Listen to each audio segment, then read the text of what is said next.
All right, thank you guys so much for coming. This is our IPI webinar. We're going to be talking about how to survive the IPI limitations during this holiday season. All right, so first off, I wanted to do a quick poll. So I'm going to put up a poll real quick and go ahead and answer for me if you can. These couple of questions should be pretty quick. We'll just wait. Hi. Oh, good. Yeah, let me know if you can hear me in the chat. Type something in the chat. Let me know you can hear me. Hi, Ernesto. Awesome.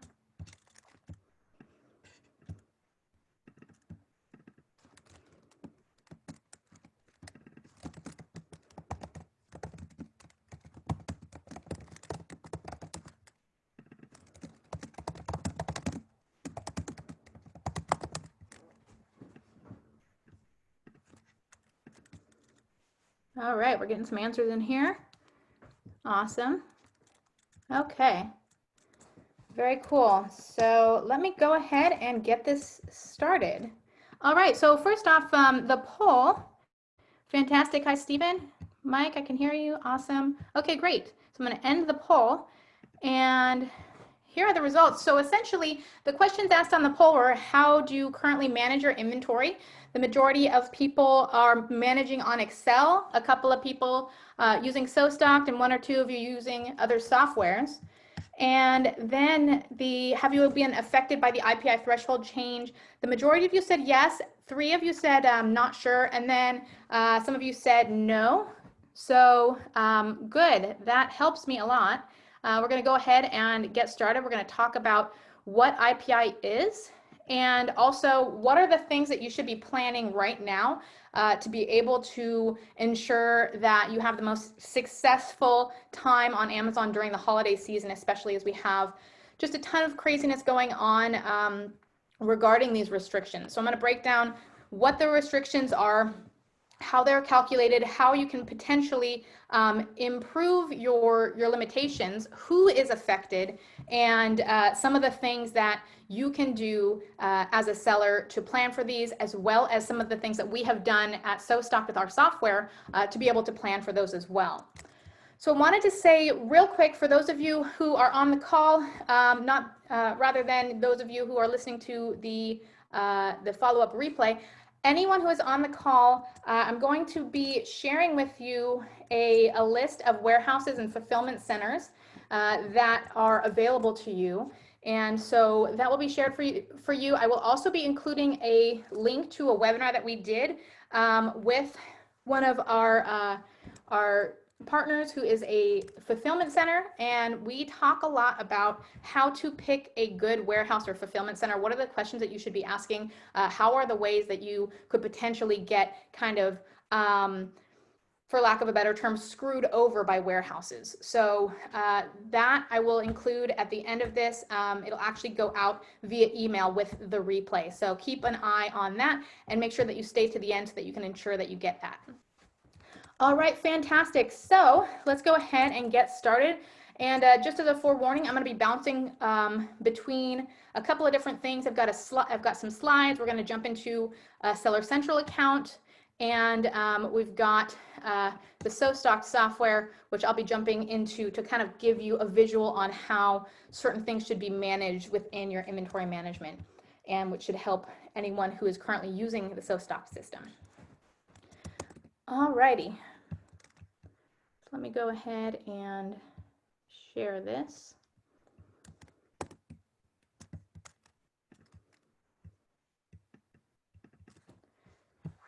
All right, so surviving IPI limitations during the holidays.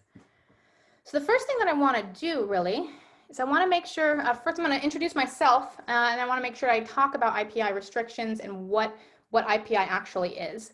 So I am an Amazon seller, have been an Amazon seller since 2014, and I'm also a copywriting expert and have been helping copywriters. I have my own copywriting agency and have been helping with copywriting for the Amazon space, and have been featured on AMPM podcast, Seller Stories with Jungle Scout, and at the Amazing Summit, amongst others. So I have been around for a while. About 2 years ago, I started realizing I had a really big problem.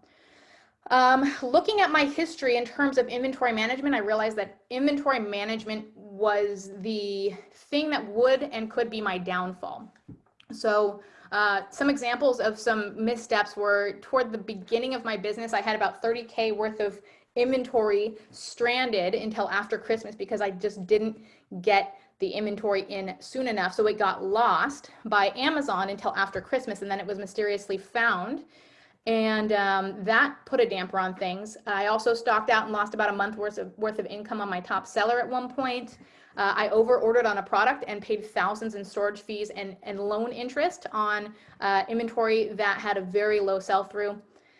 And also overestimating holiday inventory, again, paying thousands in storage fees and loans due to the fact that a large sales event which occurred, which would not be repeating, was not factored in to my calculations when I ordered for the next year. So I over ordered without taking that into account.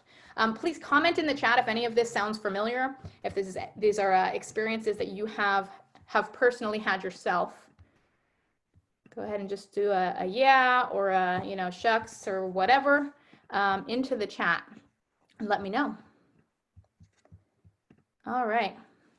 Okay, cool. Yes. So I got a yes. And we have, so essentially I knew that I needed a solution, and 2 years ago I decided to figure that out. So I met this guy at an event. His name was Dan Fernandez, and I had heard of his software, Thomason.com. Type something in the chat if you remember Thomason from back in the day, about 2015, up until the reviews Armageddon or the reviews purge.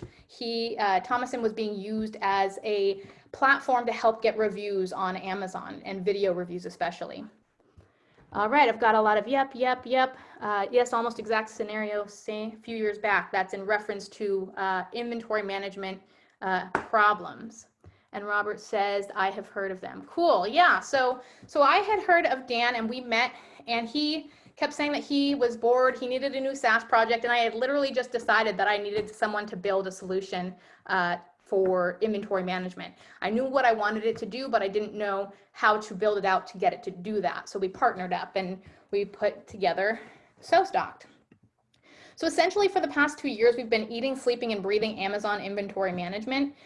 We've looked at a lot of the popular inventory management softwares, seen what the holes are in a lot of those systems, things like not accounting for third-party inventory, not being able to customize the marketing, building the marketing into your inventory management and just giving you a number and hoping that you just trust it. Various different things we have located. So we've been really, digging into that, talked with dozens of 7- and 8-figure Amazon businesses and crowdsourced a lot of information to really understand what the best elements of good inventory management is, right? So I'm telling you all this just to give you a little bit of background on myself and where I come from in the inventory management space. I do have an accounting and bookkeeping background, so numbers has always been something that's been very interesting to me. Some people think it's boring. I kind of geek out on it. So, and also just creating systems. I really, really like creating systems, which is why I like talking about inventory. All right. So yes, on July 13th of this year, Amazon dropped a bomb, right? They announced that they were changing their inventory performance index threshold from 400 to 500. So a lot of people started freaking out, right? Because this meant that the storage limits were going to be significantly lower for people with 500 scores of less than 500. All right, so let me know if you have been affected by that. If you have a score of under 500, over 500, you don't have to mention if you're a little bit shy, it's fine. But there were a lot of people who were kind of scrambling to try to get their performance indexes up before the deadline. So the deadline was August 16th. And so what that means is that there's a restriction, right? For those of you who don't know, there is a restriction for those sellers from August 16th to the end of the year, to December 31st. And they're going to be restricting the amount of inventory that you are actually able to send into Amazon, right? Which gets very difficult because of the holiday season, right? You might have inventory that sells very slowly the whole year, and then in the fourth quarter of the year sells like crazy, and that restriction becomes a big problem. So that was very alarming for people, but the thing that we're finding out is that all sellers are actually seeing limits. So this hasn't been as big of a deal in previous. I mean, there's always limits, but the limits are a lot more restricting now. So a lot of sellers are seeing those limits, and some sellers are affected by it. So I'm going to show you how to go into Amazon and actually find out what your limits are. All right. So essentially, we're going to talk about how Amazon calculates those limits and what you can do to increase them. All right, we've got a couple of different comments. We're scrambling to find 3PLs and normally send directly to Amazon. Yes, good. So stay on the call. I'll be sending out a list of some 3PLs that are available to you. All right. So, okay, what is an IPI score? Okay, so yeah, I have some comments in here. Someone saying they have over 500, but they still have restrictions. So I'm going to talk about why that is, why it is that you would have over 500, but still have restrictions on your products. So an IPI score stands for an Inventory Performance Index, and it's how Amazon calculates how good you are at maintaining an acceptable balance in your inventory levels, right? Basically, it's become more important than ever because of all of the craziness that's going on and all of the influx of inventory coming into Amazon. Amazon is now holding the IPI score as very, very important, right? They don't want to be a warehouse anymore. They want to be a distribution center. So what that means is they're more interested in fulfilling than in storing. So if you are storing inventory that's not moving, they're going to penalize you for it. That's the crux of it, is that Amazon just wants to move inventory through their warehouse. They don't want to hold your inventory indefinitely, right? And we've seen that over the years. We've seen increases in the long-term storage fees, and now this increase in the IPI score. Basically a key performance index, this inventory performance index, which is now extremely important, wasn't something that anyone really thought about too much, right? From an Amazon perspective. They may have thought about it in their own businesses, but we didn't really think about it too much because it wasn't a problem. So now it's becoming a problem with COVID and everything that's been going on. All right, so that's your score.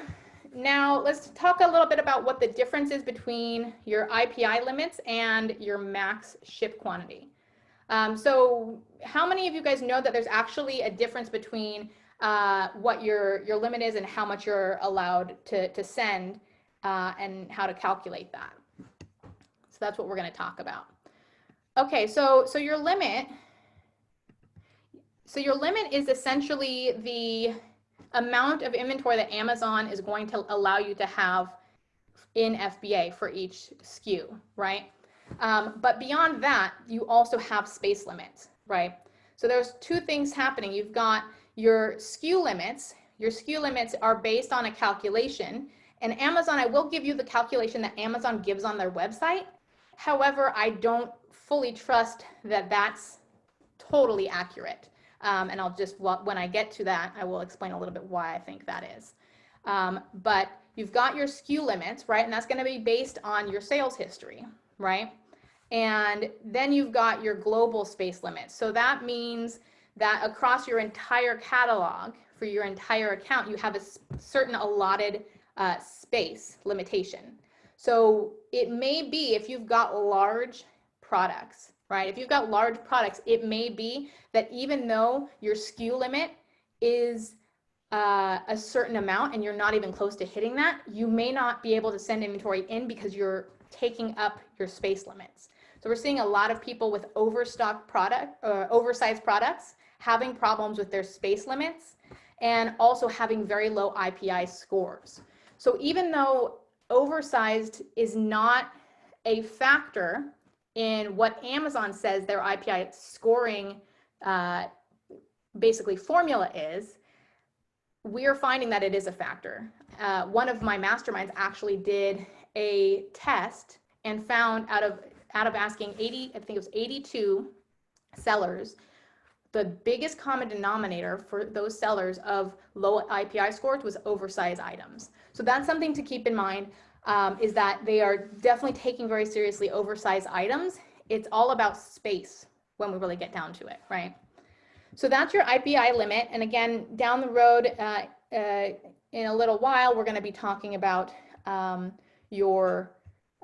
IPI limit calculations, right? We want to just talk about what those are and then what max ship quantity is. So max ship quantity is your limit minus the current inventory you have at FBA and any incoming FBA shipments. So that's important, right? If you have incoming FBA shipments, it's going to lower the amount of inventory you're allowed to ship in. So that's going to be a factor. So keep that in mind. If you say you've only got, X number of units and you think you should be able to send additional units, it's probably lower because you've got an FBA shipment that has already been created, right? So you need to kind of pay attention to how you're creating those shipments and when you're creating them. All right. We have a couple of comments. I want to make sure we're following. All right. So if you have questions, I will usually get to those questions kind of at the end, but I will see if there's anything relevant as we're going along.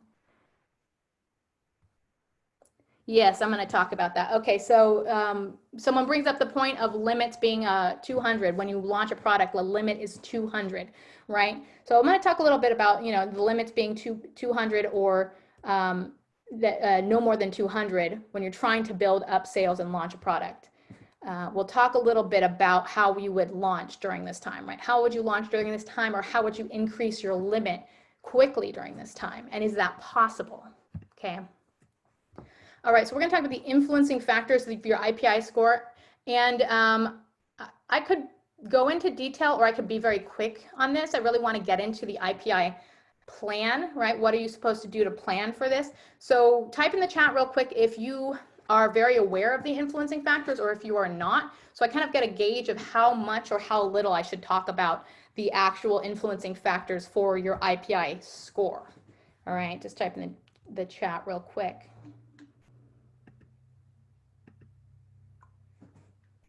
Okay, very aware, understand, not very aware, okay. Okay, cool, no clue, okay, good. Still trying to understand, good. Okay, cool, the 4 influencing factors, yes, okay, so we'll talk about it. And we'll talk about it, I guess moderately, because it's about half and half.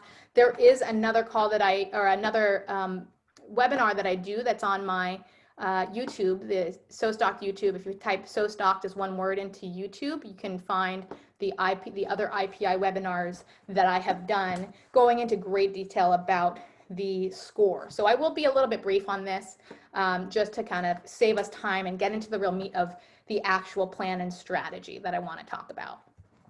All right, so influencing factors. So we're going to discuss all points of your influence, the influencing factors of the IPI score, right? All right, so the influencing factors that influence inventory health are stranded inventory, excess inventory, sell-through, and in-stock inventory. All right, so what do you do? So if you're trying to improve your score, and everyone should be trying to improve our scores, we don't know what Amazon's going to do next, right? So even if we've got a score of over 500, what's to say they don't lift it later? Even if they say they're going to lift restrictions at the end of the year, what's to say they don't, right? So everybody should be working on their score. It's kind of, Amazon's signal to us that they want us to do that. So here's the path to improving your IPI. So stranded inventory. So this is fairly simple. If you've got stranded inventory, Amazon has a tool to be able to, show you that you have stranded inventory. So that's anything that is not an active inventory, or not an active listing. You've got inventory, but for one reason or another, it's not selling. So you need to relist that product or remove it from your Amazon, your seller account, right?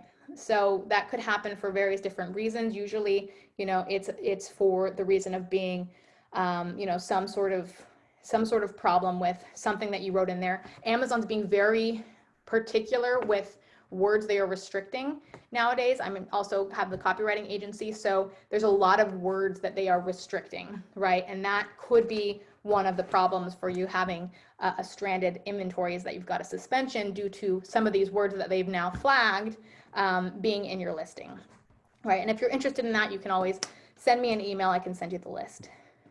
And the other reason that would happen is if you're selling a brand and the brand all of a sudden doesn't want you to sell their product anymore. So just remove that inventory. All right, now we've got excess inventory. So excess inventory, so essentially you want to create removal orders for overstock, right? Sometimes this is possible, sometimes it's not feasible or cost effective for you to do that. Now, you know, a little while ago, Amazon created a removal order or waived the fees for removal orders. You can create a removal order. It's usually going to be about 50 cents per unit. If you dispose of it, meaning you want Amazon to just, you know, toss it and not send it back to you, it'd be about 30 cents at the time of this recording. But placing a removal order for excess inventory, maybe calculating how much you're going to sell, you know, between now and say 6 months from now. Amazon won't generally let you send inventory in if you create a removal order using their waived fees. They're no longer waiving fees right now. That ship has sailed, but they do it every single year. So, you know, for the past 3 years, they have done it every single year. So if you're coming up on the holiday season around, you know, August, September, they'll do a free removal order. So that's something that you can always look for in your inventory planning if you are planning on liquidating a product or removing a product towards the end of each year. All right, set up a 3PL and fulfillment center. All right, so Amazon's policies have really shown us that they don't want us, like I said, to use them as a storage facility, right?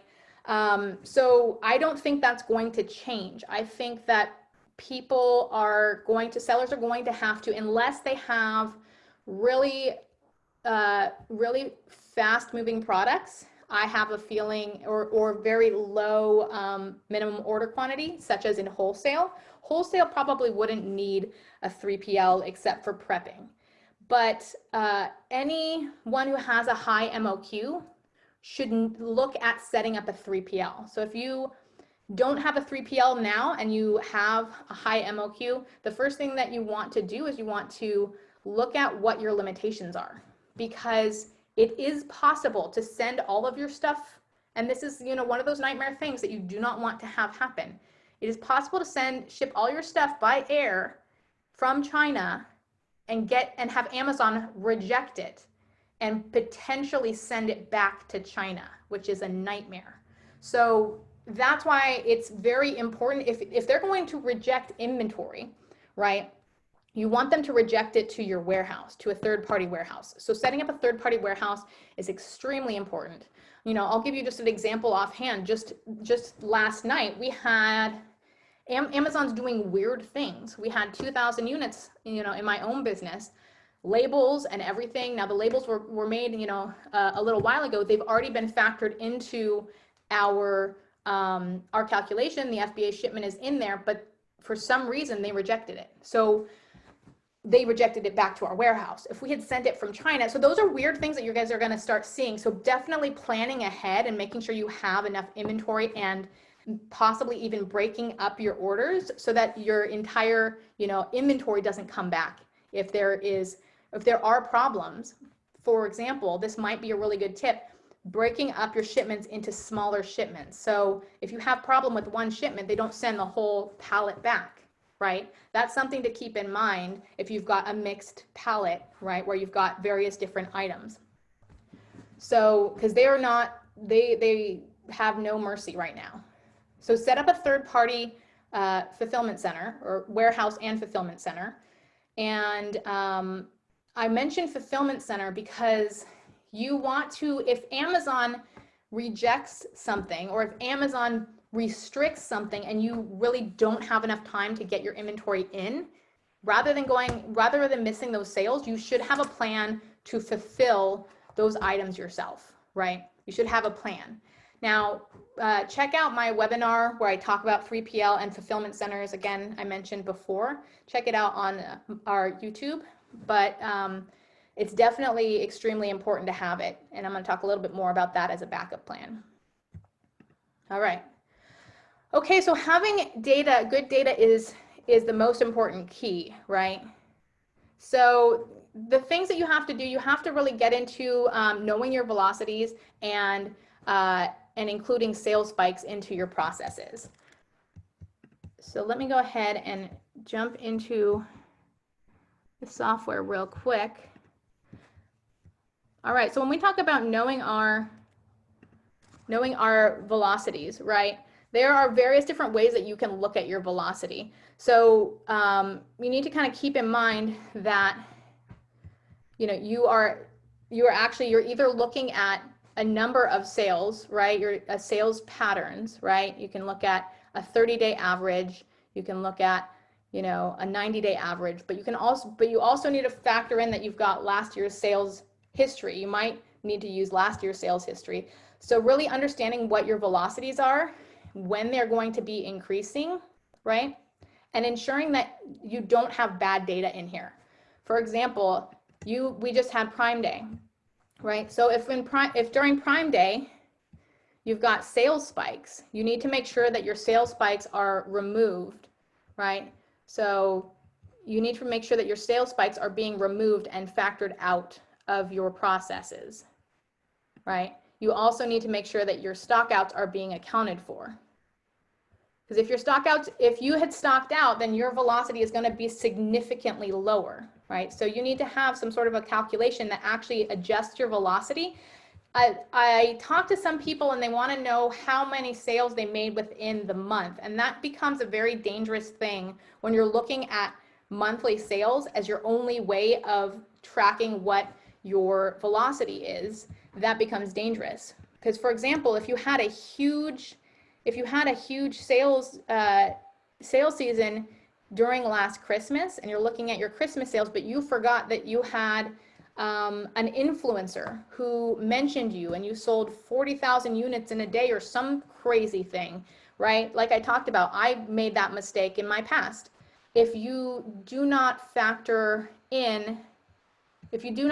out that data, then you can get into trouble. It happened, almost a year ago that you had your sales for the holiday season. So unless you're tracking whether you stocked out, whether you had, sales spikes that are not going to occur this time, if you're just using the hard, what did I sell from Black Friday to, December 23rd, that data is going to be potentially fallible.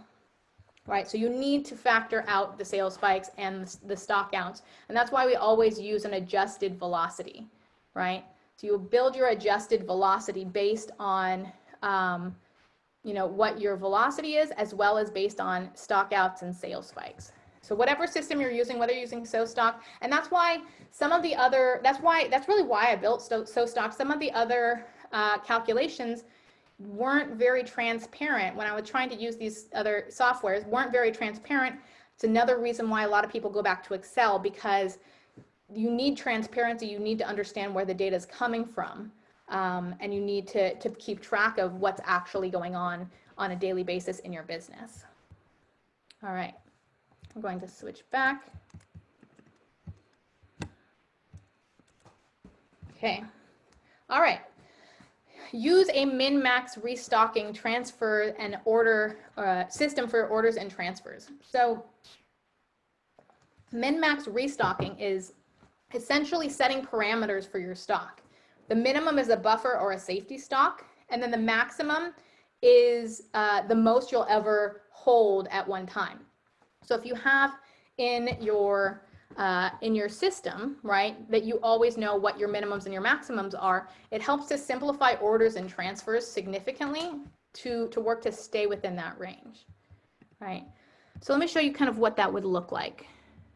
All right, so if you've got a minimum and a maximum, you're coming in here, right, into your order schedule and you're transferring as needed and you're setting a number of days, you can set 30 days as your minimum and 90 days as your maximum, right? And so that means that you're going to always ship in to the maximum. You're going to ship in so that you have 90 days. You're going to sell through till you hit your 30 days. And at that point, you'll have shipped in another more stock so that you hit back up at your maximum, right?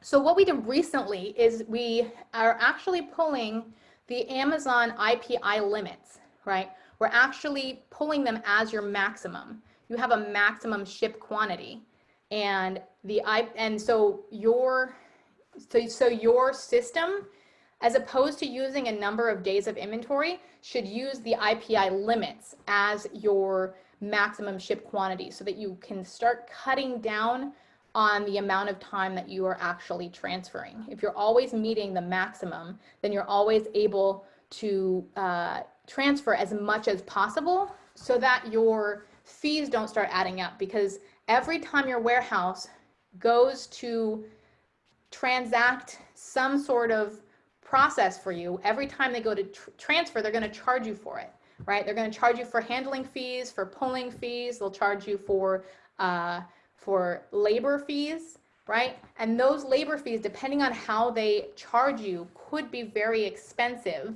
if you're shipping very often. So you want to ship as much as possible each time you do ship. So what we have done in SoStock, and this actually launched today. This is something that we launched today.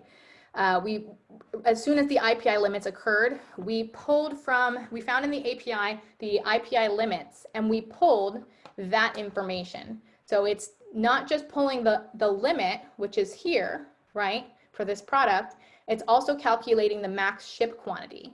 And the max ship quantity, this amount includes the amount of inventory that's in stock, as well as the amount that is currently set up as an FBA shipment, right, as FBA shipments. So using the IPI limits will allow you to have that be your maximum. So that is something to keep in mind, is to start using a minimum and a maximum restocking, right, min-max restocking systems to calculate and to figure things out. All right, so what I wanted to do, we talked about that. So what I wanted to do real quick is, sorry, going the wrong way, is to jump into Amazon Seller Central and actually show you where you can find your limits. So yeah, raise your hand or mention in the chat if you have ever pulled your limits, if you know where those are. There's actually a report that I'm going to show you. All right. Oh, lots of comments. Okay, cool. Where are we? Okay. So we've got our fulfillment report. So in order to pull your limits, you're going to go to reports, right? And then you're going to go to fulfillment. So once you're in fulfillment, then you're going to go to the restock inventory report. All right. And then you're going to get a report that's downloadable, this report here that's downloadable, right? You can get it in CSV or you can get it in TXT. And it will just show you what your limits are. So I'm going to go ahead and pull that report up so you can kind of see what it looks like. Now this is an older account, so we're going to I meant to open it up beforehand, but we're all going to be kind of surprised here to see. Okay. Yeah. Okay, cool. So, okay, so this is what the report will look like, right? It's got the product name. It's got a lot of the regular information about it. The thing that you're looking for, right, is this current month, max inventory threshold, right? That's what you're looking for. That is your limit, your IPI limit, right? And then max shipment quantity, that's your max ship quantity. So that's what you're looking for. You're looking for your limit here, right? Looks like it's an A-B column, and you're looking for your max shipment quantity.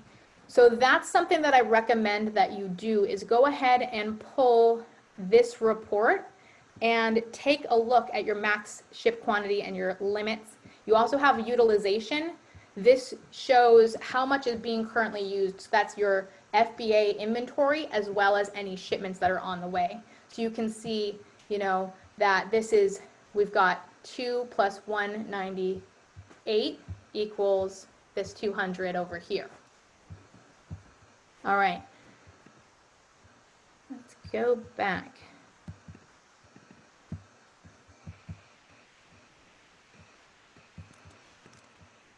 Just making sure there's no other questions. Go to the inventory. Yes, there was a comment. Go to the inventory tab, inventory planning, restock inventory if you don't want to download the report. Yeah, that's right. You can see it. You can see it in the inventory planning section if you don't want to do the download. If you have a lot of products, it's very helpful to do the download. And that's going to be something that changes on a daily basis in general, right? It's generally going to be able to change.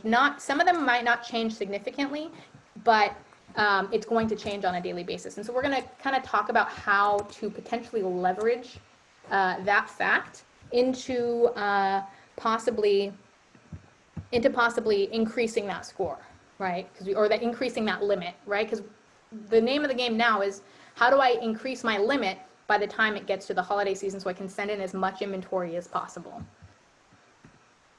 All right, so we talked about that. Sell-through. So sell-through has a lot to do with the limits.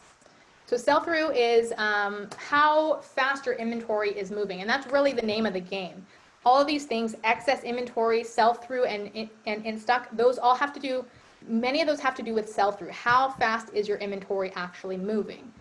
So really, the way to improve sell-through is to increase your sales, right? Just, not sending as much inventory in and increasing your sales so that that inventory turns more often, right? Amazon likes to see inventory turn, right? So sending in less inventory will show that the inventory is turning faster if you're sending in less inventory into Amazon. But then you can increase your traffic and conversion, and increasing your traffic and conversion will then increase your sell-through. So of course, the ways to increase your sales. You've got, PPCs, you've got listing improvements, you've got running sales. My suggestion in terms of, let me see what I have next here. Okay, so yeah, so in terms of increasing your IPI limits, Prime Day is going to have helped with that. If you had a good Prime Day, you should see a bump in your IPI limits, right? So it's going to take in and factor into account your increased sales. So if you want your IPI limit to be increased by the time we hit the holiday season, do sales, right? Look at what happened with your Prime Day sales. Maybe your Prime Day sales helped to give you a boost in your limits, but you can additionally add sales on top of that and ramp up your IPI limit by focusing on increasing your sell-through and increasing your sales, because it's going to be looking at your past sales history to predict what your future limits should be. And it's not going, and it should be, rather quickly. It's not going to be, every 30 days. Like I said, those numbers can change on a daily basis. So that's very important to know. If those numbers are changing on a daily basis, it helps us to have a plan to increase our limits, but it also helps us to have a plan if we are launching. Someone mentioned, that when you launch a product, you have that 200 unit limit. Every product's the lowest limit for any product is 200 at this point.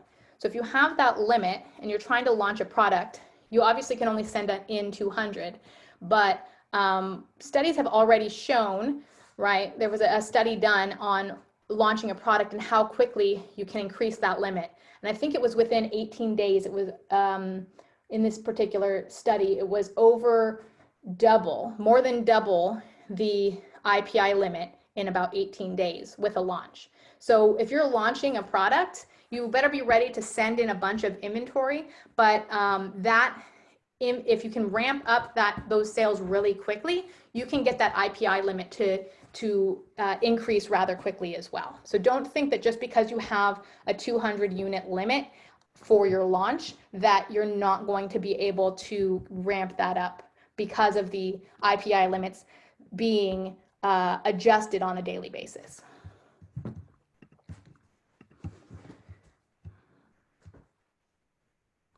I got a question. Once your IPI limit goes above 500, will Amazon automatically remove your storage limitations? No, unfortunately, that's not the case. You'll probably have significantly less storage limitations, but everyone pretty much has storage limitations. Whether you have, 500, under 500 or over 500, everyone's going to have some sort of storage limitations. But it will probably be less restrictive. So improving your score is a good thing because you'll probably have less restrictions, but it is going to be, you are going to have restrictions as well. That's what we're finding, is that everyone thought that they would be safe over 500, and then we're finding out that even without that, there are some limitations. So even if you have over 500, you still should be pulling that number, and you still should be planning for ensuring that you don't kind of shoot yourself in the foot without a plan to send by sending in too much inventory that then gets sent back to China. All right, so again, to increase your sell-through, stop sending in too much inventory, right? So getting a 3PL will mean that you're not sending in too much inventory. If you're constantly sending in, all of your inventory into Amazon, they're going to penalize you, right? They're not going to be happy with your inventory practices. So sending in half or a quarter the amount of inventory as you normally send, and just sending in transfers will help to improve that factor. In-stock inventory. So this is point number 4. All right, so how the in-stock rate is calculated. Okay, or how they say it's calculated, I'll say that. All right, so FBA in-stock rate equals the percentage of the past 30 days that the SKU was in stock, right, multiplied by a 60-day velocity. And so, if we see here that in the past 60 days, the product was in stock for 45 of those days, then that's going to change versus a product that was in stock for that whole time, right? Percentage of days in stock in the past 30 days was 50%, and percentage of days in stock for this one, it was 100%.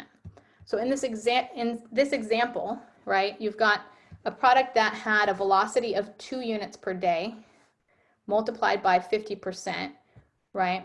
Because it had 2 units per day, but its velocity was, its total sales were reduced because of the percentage of in-stock days was only half.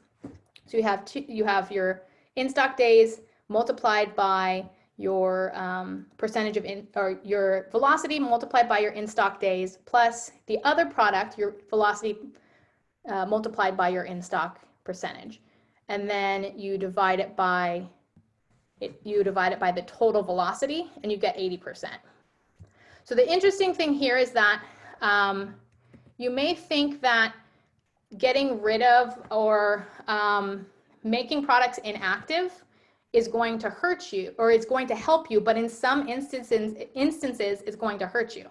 Because, for example, if you no longer are selling this SKU number 2, then you're actually going to be hurting yourself. You're actually going to, your in-stock rate is going to be 50% rather than 80%. So that's something to keep in mind, is that some people, say, okay, well, I've got a product that I'm no longer going to carry anymore. Can I just remove it and improve my in-stock calculation? That's not always the case. So you want to be careful, because we have seen where people have eliminated specific SKUs that they felt were hurting their score, and it was actually helping their score based on the calculation that they have in here, right? So all of that with a grain of salt. In-stock rate is a factor. I don't know how accurate it is. I don't know that they're actually accurately tracking in-stock rates very well, because if you recall back in July, I think it was, or June, limitations were put on the amount of inventory that you could send in. They started letting inventory to be sent in during COVID, and limitations were put on them they were not tracking the in-stock rate. So they would, so for one product particularly that I had, that for COVID reasons was out of stock for probably 5 days, due to them restricting check-ins. The amount of inventory I was being told that I was allowed to send in was significantly less than what I would have been told if I had been in stock the whole time. So that's something to keep in mind, is that I've had, and I've talked to people case after case of times where even though Amazon says they're tracking in stock and they're doing your velocity calculations, and including the total, adjusted velocity, adjusted for, in stock days, we're finding that that's not always the case. So for that reason, it's important to stay in stock, because if your IPI limits do not include stockouts, meaning if you stock out for a week and Amazon, even though they say that they will track, stockouts and a true adjusted velocity, they may not. So going out of stock during this time could significantly lower your IPI limits. I'm not saying that it will, and we don't have the history of that yet, but it's something to be careful of, because just historically what the things we've been seeing Amazon do as opposed to what they're saying supports that they might not include stockouts in that limitation, or in that limitation, and you might be penalized in your IPI limits when you stock out. So that's something to just watch for, and we'll have to see if that happens when the time comes. All right, we do have another. I'm going to jump in and see if there's any specific questions. How often do you guys pull data into our account? Yeah, so data for SoStock, data is pulled for some pulls it's on a daily basis, and some it's 2 to 3 times per day. So, with SoStock IPI limits, you will get that update on a daily basis. All right, another question. Once your IPI goes, okay, here's another. So close and delete instead of just closing the listing. Yeah, so again, back around to closing the listing and deleting, that hasn't been tested to my knowledge. I don't know in terms of, whether that has been tested or not. And to that point, if you remove that calculation and it upsets that percentage, right? We're kind of going back and talking about this here. If we removed 100%, whether we closed that listing or deleted it should not matter. It's still going to mean that we have a 50% in stock rate as opposed to an 80% in stock rate. So that's something to kind of keep in mind, is that it does not matter whether you close or delete a listing. If that listing is helping your numbers, even though you think that it's not, if it's helping your numbers, in this case, this 100%, it's still going to negatively affect your calculation, whether you delete it or you close it. Hopefully that's clear. All right. Okay, so what can we expect in terms of quantity limits? So according to Amazon, you're going to be allowed to send in 3 months worth of inventory. Of course, if there's no sales history, then your limit's going to be 200, right? So, and then we're also, like I said, we're seeing space limits too. So even if you have enough inventory in terms of units, you might be restricted. If you see that your limit is a lot higher, your capacity is a lot higher than your ship quantity, it might be that the difference is that you're using up a lot of space. So if you have a lot of space being used up by large products, you might want to kind of figure out a way to send in less of that inventory. Because if you've got inventory that's slow moving, that's preventing you from putting a fast moving product into Amazon, you might have to make that change and pull some of that inventory, and decide whether it's less costly to pull some of that inventory and pay those fees to be able to send more inventory in to Amazon by freeing up space. Because if your units are not restricted but your space is restricted, then that's a factor. All right. Okay, so remember, just another reminder, the FBA shipments count towards your FBA stock, right? So this gets important for a specific reason. In terms of your systems, one of the things I used to do or have done or we have talked about doing on webinars is pre-labeling your inventory in China before you ship it, right? Printing off your FBA labels, prepaying for that, and putting that on your inventory in China. Now, that becomes a problem if you have inventory at your warehouse that needs to be sent in, right? You won't be able to print new labels if you've already maxed out that space, right? That space in Amazon's limits, right? If you don't have any more limits. But if you create a label and label your inventory in China, and then you have local warehouse inventory that you then need to send in that's blocked because you've got inventory labeled from China, it could create a sticky situation of blocking you from shipping local inventory into your warehouse. So keep that in mind when you're planning things out, that you might not be able to pre-label your inventory with paid FBA labels. Now, if you have done that already and you're stuck, then I recommend just printing off those labels and swapping that out and just putting those labels on your local cartons or your local pallets, sending that in, and then relabeling the inventory that comes in from China with the new shipping labels. All right, we're getting towards the end of this. So hopefully you guys are having some clarity. I know I have a couple of questions that I'll have to get to, and I'll jump into that in a little bit, but we'll just kind of wrap some of this stuff up. All right, and for goodness sake, stop stocking out, right? So Amazon has kind of sucker punched a whole lot of sellers with restrictions right after they caused a bunch of stockouts, right? They caused a bunch of stockouts due to their COVID restrictions, and then they threw this curveball at us. But moving forward, since we need to be able to adopt better practices to avoid stocking out in the future. All right. So, we talked about velocities and stockouts. Buffer stock is another one. If you don't use buffer stock is something I highly recommend that you start using. And so buffer stock is essentially, it's like a safety stock. I like to call it like the extra bit of gas in the tank when it gives you an empty light signal, right? So buffer stock is basically, it's like a false zero. And what that's going to do is that's going to warn you to send inventory in as if you are going to run out.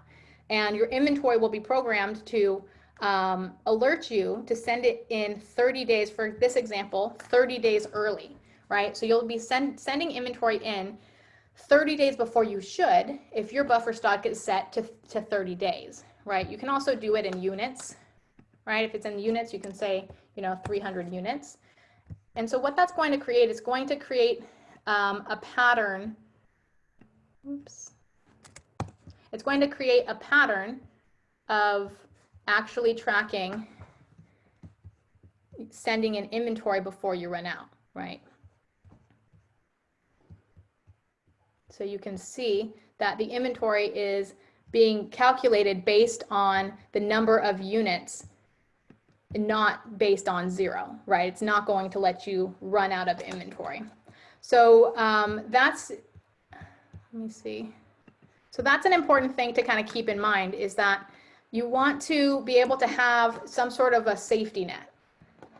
Buffer stock is your safety net. All right, and then the other aspect is that you really need to put your marketing into your calculations, right? So if you've got a lightning deal that you have planned, right, that lightning deal should go into your calculation, right? If you have seasonal sales spikes, those spikes should go into your calculation. All of this needs to be occurring because one of the biggest factors of stocking out is not tracking your seasonal or your marketing tactics, right? So you can see with this product, if I were to execute this plan, I would stock out. There are many times where marketing does not talk to inventory, and marketing is constantly stocking inventory out. So, and I see it a lot on the copywriting side of things when I work on, my team works on the email sequences that go out. And you could be sending out an email sequence for Mother's Day, and by Father's Day, you're stocking out. Well, that's all stuff that you could have avoided if you actually planned it out in your inventory. So that's very, very valuable to have a tool, and I recommend, whether you're using SoStocked or not, I recommend setting up an inventory timeline, which will actually do the calculations to figure out what your velocity is, plug in any special events, right? And then see when you're going to stock out, what are your danger zones, and what do you need to actually adjust, and decide, that you actually can't afford specific promotions or can't afford specific sales, right?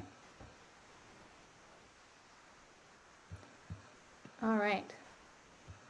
And of course, the IPI transfers. We talked about the IPI transfers, setting things up so that it's actually calculating and it's actually telling you to transfer based on your IPI limits, right? Actually pulling your IPI limits and transferring based on that, as opposed to based on anything else. Because a big problem that's occurring is that people will find that they want to transfer a certain amount, but then they can't transfer that amount, so they'll have to adjust that. So this is going to calculate what amount you're allowed to transfer and make those recommendations accordingly so that you know how often you need to transfer. And of course, this will constantly be changing as your max ship quantity changes.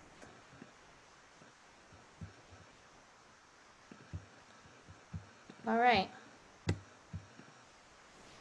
Okay, so have a backup plan. So don't let Amazon be your only distribution channel. So even if it's your only sales channel, it should not be your only distribution channel, right? And I'm not going to go too much into warehousing, because I've talked about that on another webinar, but really you should be focusing right now, if you don't have it, create a backup distribution channel.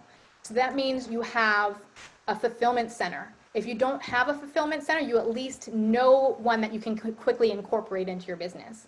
So that's something that I have changed this year, is I am working with a new 3PL, which is split. One side of their business and one crew is assigned specifically for cartons and making sure they can get cartons out on time. The other crew is on the other side. One's on the west side and the other's on the east side of the building, focusing on fulfillment. So if you have IPI limits and you're afraid that you're going to run out of inventory, you really need to have that backup plan so that if you run out and Amazon hasn't checked your stuff in or isn't letting you send enough inventory in, you have FBM that can just turn on, and you have a fulfillment channel that can start sending inventory out as soon as possible so that you don't miss that opportunity. That's very important. And it's very important to ensure that your fulfillment center and your 3PL can handle what you are giving it.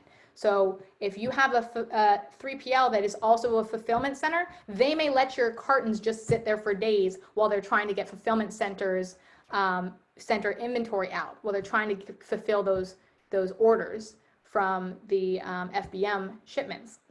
So ask those questions. What is your plan to ensure you don't, let that happen? You need to ask these questions of your fulfillment center.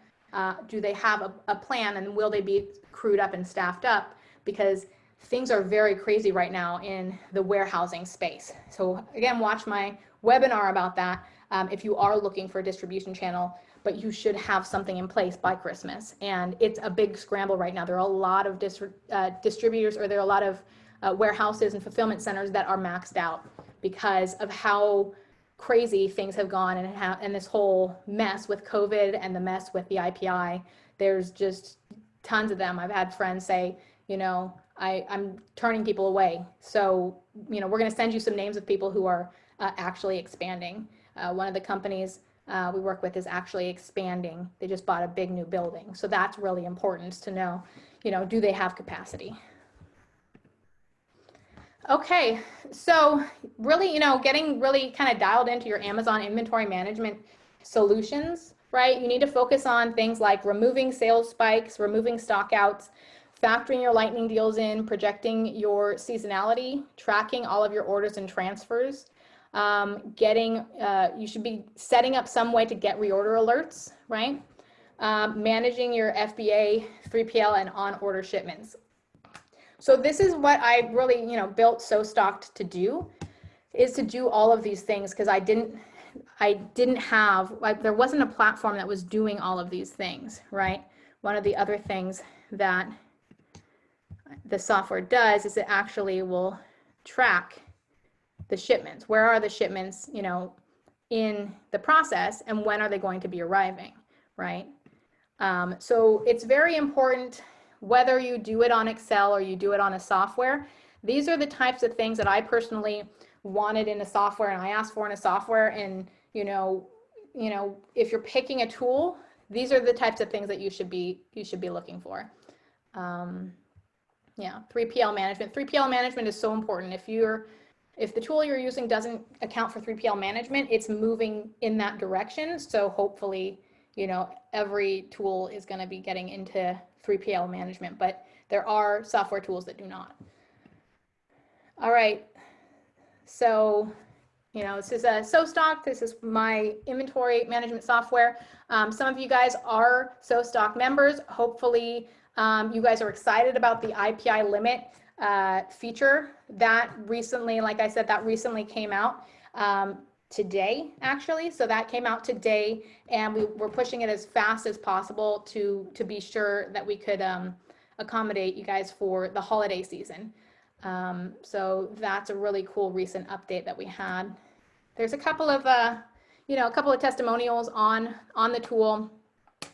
It was a Colette using the tool. She says that she used to take a ridiculous amount of time using Excel spreadsheets, right? And it was prone to human error, of course.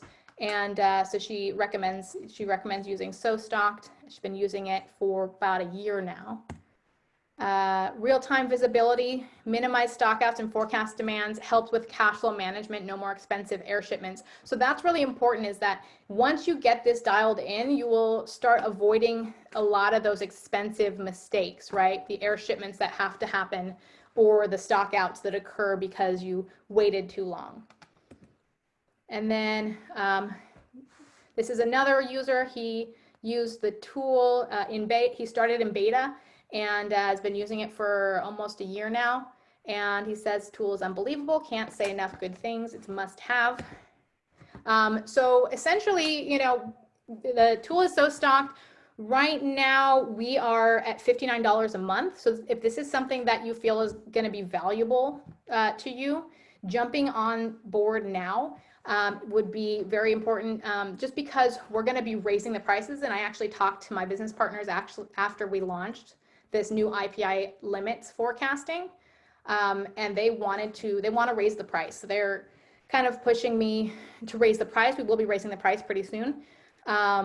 So, now would be a good time to jump on board, because the pricing is going to go up, and it's going to be in a tiered structure, meaning that the more SKUs you, or not the more SKUs you have, but the more orders you have, the more expensive it's going to be. So we'll have a baseline price, and then it'll be a tiered structure up into, several $100s. So $59 a month is, the lowest it will ever go, and that will not increase no matter how many orders or SKUs you have. And then as part of that, one of the things that we do is I do a personal one-on-one call to discuss with you how to set up the system, best ways to organize your business, best ways to structure things for your inventory management. All right, so I'm going to jump in. So you can go to sostocked.com. When you go to sostocked.com, I will actually include a link to that. If you are interested in finding out more or signing up, you can go over there. And then I'm going to jump into some quick questions and answers. And then don't forget that at the end, or on the replay, once I send the replay out, I'm going to be sending you a link to access the warehouses and the fulfillment centers. All right, so we have some questions here. Let's stop sharing. All right, so new product launches limit is 200. Yes, that's correct. All right.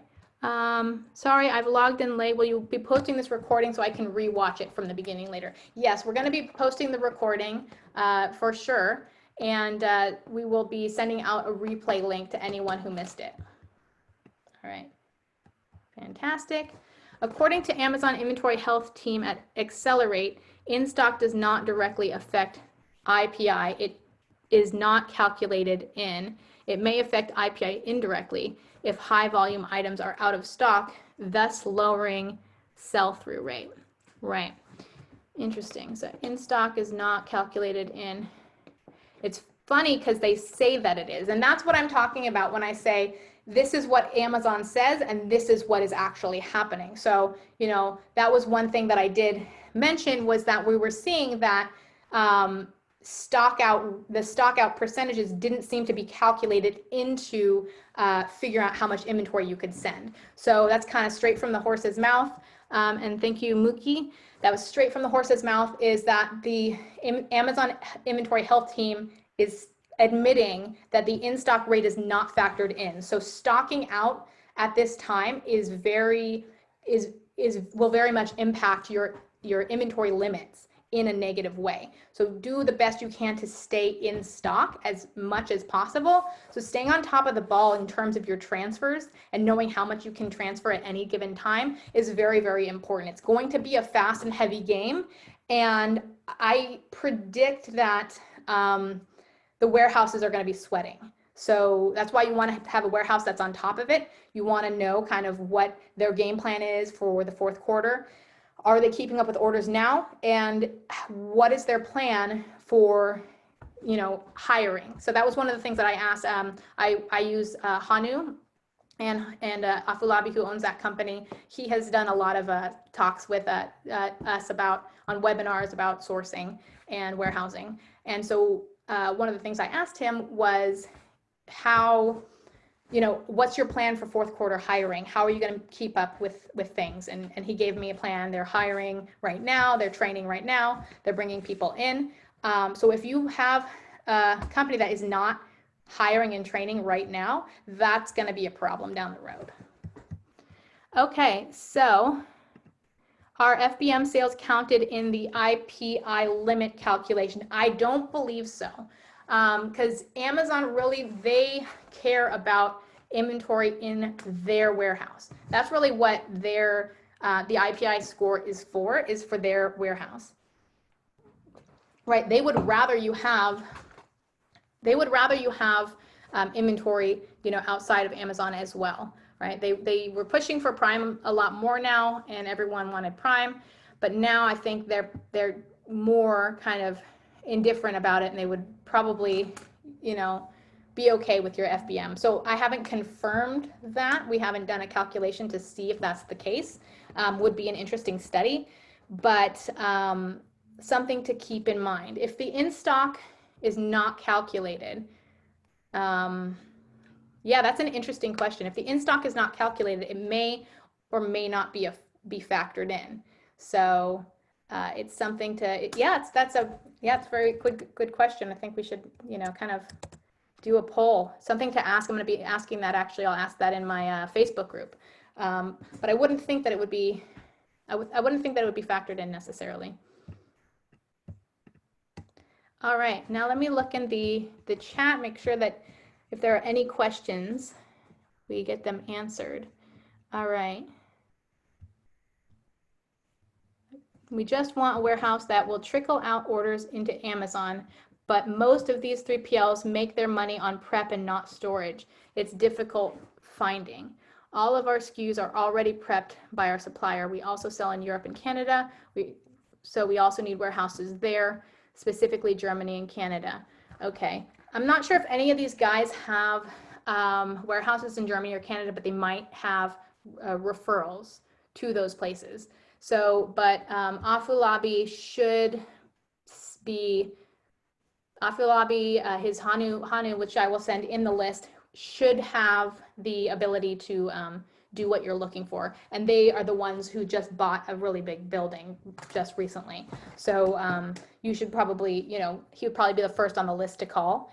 I'm not sure about the other ones on the list, how much they do or how much capacity they have. All right. Let's see. I've tested deleting listings. We're no longer going to be selling, and it raised the score by half a point per deleting listing. So that's good. So that is so that's what we're saying is that there's a chance that the deleting listings could help, but there's also a chance that it could hurt. So, you just kind of have to watch it. Sometimes it will help your score. And sometimes it's actually, it will actually hurt your score. So, kind of looking at, you might try to do the math. It might not be worth it. It just depends on how close to the razor you are in that 500 zone. All right, can SoStock consider 2 SKUs as the same product? Yes, so with SoStock, we do everything on an ASIN level because there are so many different SKUs and FNSKUs for the same product that everything is done on an ASIN level. All right, having the IPI feature built in is a game changer. Awesome, yeah. Yeah, we thought so too. We're very excited about it. Fantastic. So go ahead and if you're interested, get signed up. If you have questions, you can reach out to me, right? Let's see, do you have the links to other countries for warehouses or just the US? So yeah, so it's for right now, I think we've got just the US. I can ask in our Facebook group. We have a Facebook group specifically for SoStock people. And so conversations around inventory management and shipping and things like that are happening in there. So sometimes when I don't have the information, I can pose it to the sellers in that group, and we can get a lot more information that doesn't get as easily lost in all of the other conversations, since it's very specifically inventory management and logistics. So we'll go ahead and I'll save that question before signing off. I want to make sure that we ask those questions as well. And if you're in the Facebook group, then you'll be able to find out also. Okay, I still need to set up my onboarding call. Should I just send you an email? Yeah, go ahead and send me an email. Depending on where you are in the process, sometimes a demo call is better, and sometimes an onboarding call is. So send me an email. Let me know, how far you've gotten in the setup for SoStocked, and we can kind of, figure out what the best first step is. So we want to make sure that you're finished with all of your initial setup portions, and that way we can get the onboarding call can be as specific as possible, but demo calls I can answer general questions. So just send me an email. Anyone who wants to send me an email, I'm going to put it in the chat. It's chelsea@sostocked.com. So if you have questions about the software, if you want, specific resources that I mentioned, let me know. And then also if you're interested in the restricted terms that I mentioned, that's something that I'm kind of putting together via my copywriting side of things as well. What we mentioned in the restricted or stranded inventory. Our max quantity is much higher than our recommended quantity on Amazon for many of our SKUs right now due to Amazon factoring in our last year's holiday sales. Given that we are going into the holiday season, would you recommend sending in our max quantity ASAP? Yeah, so because of how crazy it has been, it would probably make sense to send in your max quantity because, there's issues. Like I mentioned, we had 2,000 legit units that were legit, they were labeled a while ago, but they were legitimate and they got returned. So if you have that situation where you get inventory returned, you should send it in with enough time that you can deal with any of these problems and you're not facing being shut out, because probably around November 5th is when they're going to stop taking inventory for Black Friday. At least that's how it was last year. November 5th, they wanted you to have all of your Black Friday inventory for November 5th. And then I think it was like the first week of December or just after Black Friday that they wanted everything in for the rest of the holiday season. So November 5th is going to be here very, very soon. So sending in your max quantity at least to cover you through the Black Friday, Cyber Monday sales would be extremely important, especially with all of these weird things happening, like inventory being returned for no reason. and slow check-in times, things like that. I recommend sending in as much inventory as possible, especially if you know it's going to sell. If it's not going to sell, if you're going to have inventory, if your max quantity is gets you through to March, then it's obviously not a good idea. But if it gets you through the holiday season, it probably would be a good idea to send the majority of it in sooner rather than later, just based on all the madness that's been going on. All right, do you have a Facebook group for for us if we sign up?